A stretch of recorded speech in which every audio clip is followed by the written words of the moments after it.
Здравейте, това е пародия за yourpokerschool.com.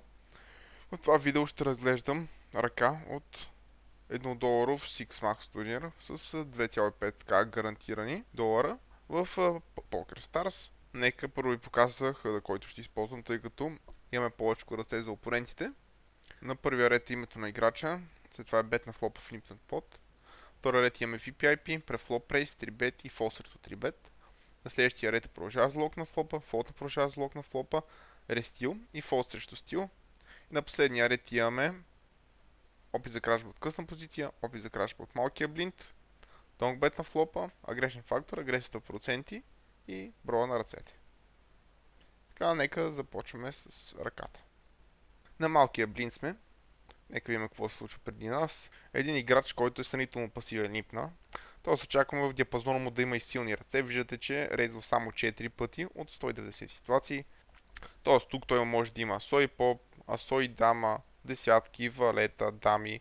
Като цяло сравнително силен диапазон. Разбира се, може асой поп, дами да ги рейзва, но като цяло очакваме понякога дори да ги лимпва. След това доплаща и бутона, който е луз агресивна риба. Виждате, играе 60% от ръцете, рейза 27 от тях. Очакваме неговия диапазон да е доста по-широк, отколкото този на катофа. Ние получаваме добри отс, имаме малко над 30 блинда. Затова е окей да доплатиме тук. Очакваме, ако бутона, който е слаб лус играч, ако удари, да вземе много чипове от него, може би дори да го стакнем. Най-вероятно и играча на катофа ще е по-слаб играч. Може трудно да го вкараме all-in по-слаб, но все пак, ако ударяме най-често и срещу него ще вземе доста чипове. Играча на големия блинд е по-скоро тайт, извадката не е много голяма, но виждаме, че за 50 ръце е бил доста тайт. Рейзвал е само 3 от тях, като е играл 8 от тях. Нека видим какво се случва. На флопа удряме топ пер и хиро решава да чекне, което не ми харесва определено. Имаме топ пер, искаме да си го защитим, няма смисъл да чекваме да даваме безплатни карти. Като чек рейс би било тотално преиграване на ръката и предполагам, че хиро не е решил това да направи. Все пак чек кол не ми харесва също, няма смисъл да даваме безплатни карти. Даваме възможност на опонентите ни отзад да чекнат и да видят безплатно търна, да си ударят аутовете и да ни аутдронат. Това определено трябва да бетнем. Като бет до 16-17 хиляди чипа ми харесва, няма нужда да правим огромен бет. Нека видим какво се случва. Всички зад нас чекват. За наша радост идва ниска карта. Разбира се, не от най-приятелите, тъй като завършва част от ниските дрове. Примерно компонентите ни са имали някакъв чифт 6,4, 7,4, 5,8 и така нататък. Да завършва подобряват част от диапазона им, но все пак ще да е по-неприятно да дойде асо или поп, отколкото съответно тази четворка. Надявам се вече сме бетнали, определено трябва да бетеме да защитим ръката си. Бет е прекалено малък, даваме прекалено добри основни опоненти, ни си гонят дроувете. Ако имат флъш дроу, ако имат петица, осмица, тройка. Със сигурност трябва да бетнем повече тук, за да защитим ръката си да вземем стойност. И отново бет до около 16-17 хиляди чипа ми харесва.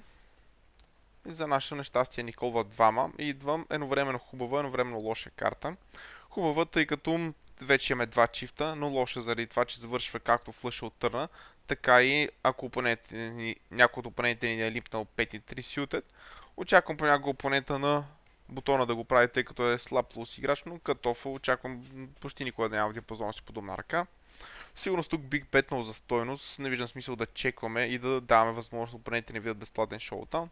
Като бет до около 20 000 чипа за стойност от седмица, от частица ми харесва. Може и малко по-голямо го направим, 17-18 хиляди, но 20 000 е окей. Нека видим какво се случва. Хиро бетва малко по-малко.